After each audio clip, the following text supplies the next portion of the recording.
Hello everyone, welcome to my YouTube channel NCERT Gurukul 2020 में आप सबका स्वागत है। हमने 8th क्लास का सेकंड चैप्टर स्टार्ट कर रखा है, micro organism friend and Foy.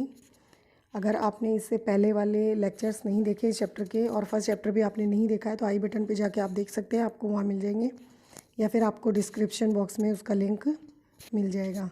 तो स्टार्ट करते हैं आज का video. Medicinal use of micro organism. हमने इससे पहले कमर्शियल यूज़ देखे थे माइक्रो ऑर्गेनिज्म के। आज हम देखेंगे जो माइक्रो ऑर्गेनिज्म है उनका मेडिसिन्स में कैसे यूज़ किया जाता है।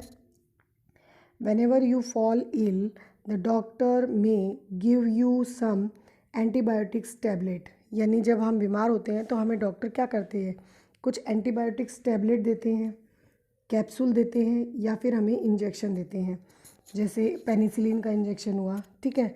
The source of these medicines is micro organism. ये जो मेडिसिन्स होती हैं इनका जो सोर्स है यानी जिससे ये मेडिसिन्स बनती हैं वो किससे बनती हैं, माइक्रो ऑर्गेनिज्म से। These medicine kill or stop the growth of the disease causing microorganism। यानी जो ये मेडिसिन्स होती हैं वो क्या करती हैं, जो डिजीज़ कॉजिंग माइक्रो ऑर्गेनिज्म होते हैं या तो उनको किल कर देते हैं या फिर उनकी ग्रोथ को स्टॉप कर देते हैं। Okay, such medicines are called antibiotic. और ये मेडिसिन्स क्या कहलाती है, antibiotic. These days a number of antibiotic are being produce from bacteria and fungi. जो आज का समय है इसमें क्या हो रहा है कि बहुत सारे जो मेडिसिन्स हैं या एंटीबायोटिक्स हैं उनका जो प्रोडक्शन किया जा रहा है वो किसकी हेल्प से किया जा रहा है, बैक्टीरिया और फंजाई की हेल्प से किया जा रहा है। जैसे हमारे स्ट्रेप्टोमाइसिन है, टेट्रासाइक्लिन है, इसके बाद इरिथ्रोमाइसिन है। ये कुछ टैबलेट्स के नाम है जिनका जो प्रोडक्शन है वो किसके हेल्प से किया जाता है, जो फंगस और बैक्टीरिया है, फंगी और बैक्टीरिया है, उनसे इसका प्रोडक्शन किया जाता है। The antibiotics are manufactured by growing species micro organism and are use to cure variety of disease. यानी जो ये जो स्पेसिफिक माइक्रो ऑर्गेनिज्म होते हैं उनके हेल्प से क्या किया जाता है, इन एंटीबायोटिक्स का निर्माण किया जाता है और जो ये डिज़ीज़ होती हैं डिफरेंट टाइप की उनके इलाज में इनका यूज़ किया जाता है। Antibiotics are even mixed with the feed of livestock and poultry to check microbial infection in animals. यदि किसी जो एनिमल है, चाहे वो हमारा पालतू पशु हो या फिर जैसे हमारे जो कई लोग व्यापार के लिए कुक्कुट पालन करते हैं, पोल्ट्री फार्म खोलते हैं, अगर उनको कोई माइक्रोबियल डिजीज़ हो जाती है तो उनको क्या किया जाता है, उनके जो फूड होता है, चाहे उनका आहार हो, चारा हो, जो भी हो, उसके अंदर क्या किया जाता है, इन एंटीबायोटिक्स को मिला दिया जाता है और उसके साथ क्या होता है, उनकी डिजीज़ कंट्रोल में आ जाती है। और इसके बाद क्या होता है, जो प्लांट होते हैं उनके अंदर भी इनकी प्लांट डिजीज़ को भी ख़त्म करने के लिए इन माइक्रोब्स का यूज़ किया जाता है। इसके बाद देखते हैं, एक छोटा सा बॉक्स है, इसमें देखते क्या है। It is important to remember that antibiotics should be taken only on the advice of qualified doctor. यानी ये बहुत ज़रूरी है कि हम किसी क्वालिफाइड डॉक्टर की सलाह से ही कोई एंटीबायोटिक लें। Also you must complete the course prescribe by the doctor. और जो डॉक्टर हमें कोर्स देता है उसको हमें क्या करना है, कंप्लीट भी करना है। If you are take antibiotic when not needed और इन रॉन्ग डोज, अगर आपको ज़रूरत नहीं है तब आप वो टैबलेट ले रहे हो या फिर आप गलत तरीके से डोज ले रहे हो, इट मेक द ड्रग, और क्या बन जाता है, drug less effective when you might need it in future. जब आपको, जैसे अभी मुझे जुकाम नहीं है बट मुझे क्या हो गया, मैं टैबलेट ले ली मैंने, तो आगे अगर मैं जुकाम होगी और उस समय अगर मैं वही टैबलेट लूँगी तो मुझ पर वो असर नहीं करेगी। जैसे अगर मुझे फ़ीवर हुआ तो वो भी असर नहीं करेगी उसके ऊपर भी, अगर मैंने वो टैबलेट पहले ले ली और बाद में अगर मैं फ़ीवर हो जाता है तो मुझे वो असर नहीं करेगी।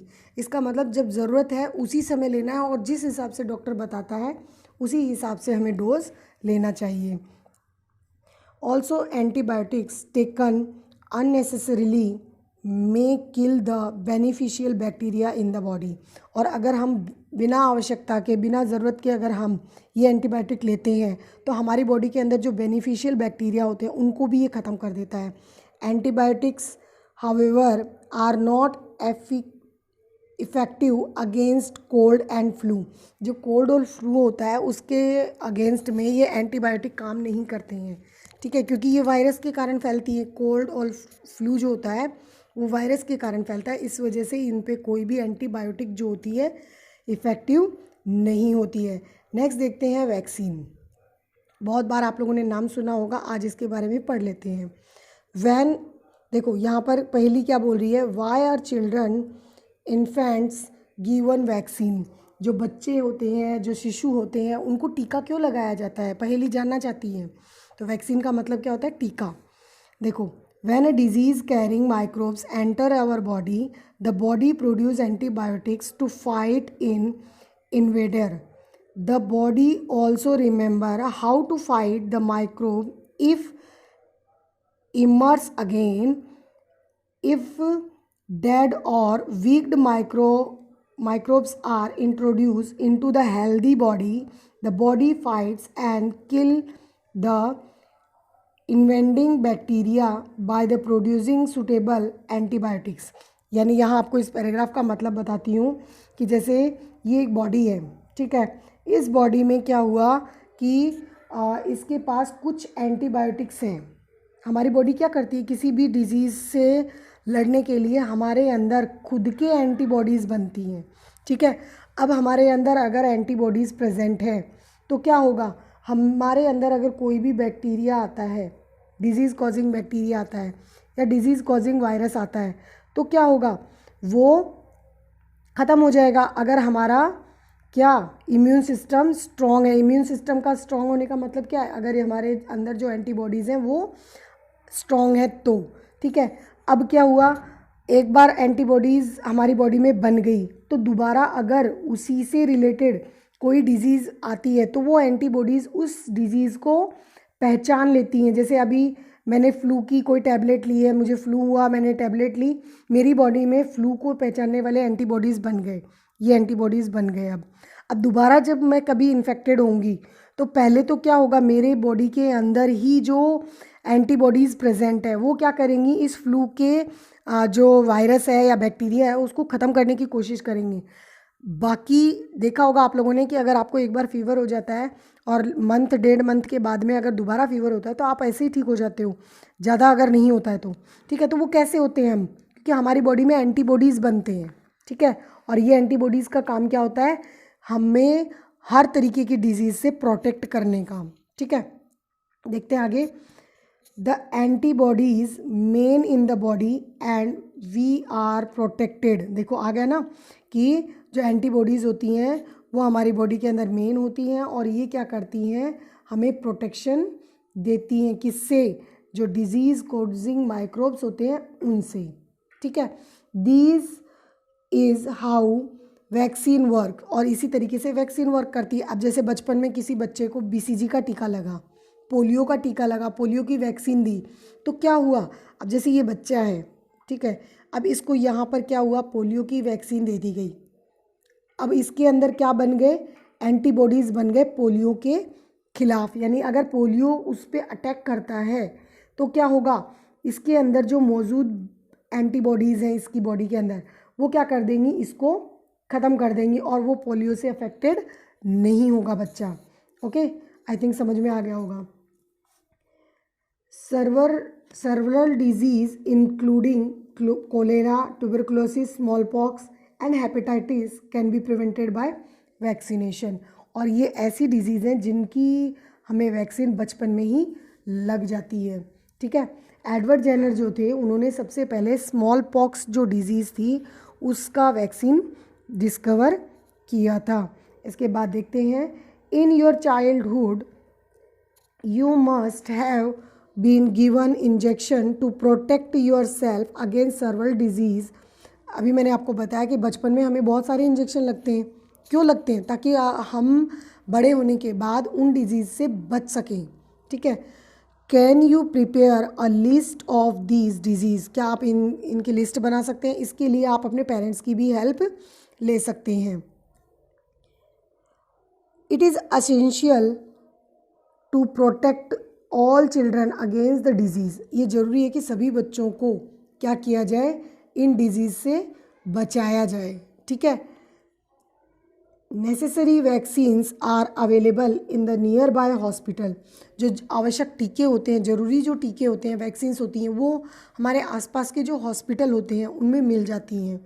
You might have seen the advertisement on TV and newspaper regarding protection of children against the polio under the pulse polio programme, यानी आपने टीवी न्यूज़पेपर में बहुत बार सुना होगा पल्स पोलियो प्रोग्राम चल रहा है, पल्स पोलियो प्रोग्राम चल रहा है। तो इसका मतलब होता क्या है कि वहाँ पर क्या दी जाती है, पोलियो की वैक्सीन दी जाती है बच्चों को, ताकि वो भविष्य में कभी भी पोलियो से अफेक्टेड ना हो। Polio drop given to the children actually a vaccine, जो पोलियो ड्रॉप दी जाती है बच्चों को वो एक वैक्सीन होती है। Okay. A world wide campaign against the smallpox has finally lead to its reduction from most part of the world, यानी जो स्मॉल पॉक्स था उसके लिए विश्व स्तर पर एक अभियान चलाया गया था चेचक के विरुद्ध। तो क्या हुआ, अधिकांश जो हमारे जो देश हैं उनमें से क्या हो चुका है, ये स्मॉल पॉक्स कम्प्लीटली ख़त्म हो चुका है। These days vaccines are made on a large scale from microorganism and protect human and other animal from several disease, यानी आज के दिन क्या हो रहा है, वैक्सीन्स जो हैं वो बहुत बड़ी मात्रा में बनाई जा रही हैं। किन से तैयार की जा रही है, माइक्रो ऑर्गेनिज्म से तैयार की जा रही हैं। किसके लिए, ह्यूमन और एनिमल्स को बहुत सारी डिजीज़ से प्रोटेक्शन देने के लिए। अब आता है हमारा increasing soil fertility. Some bacteria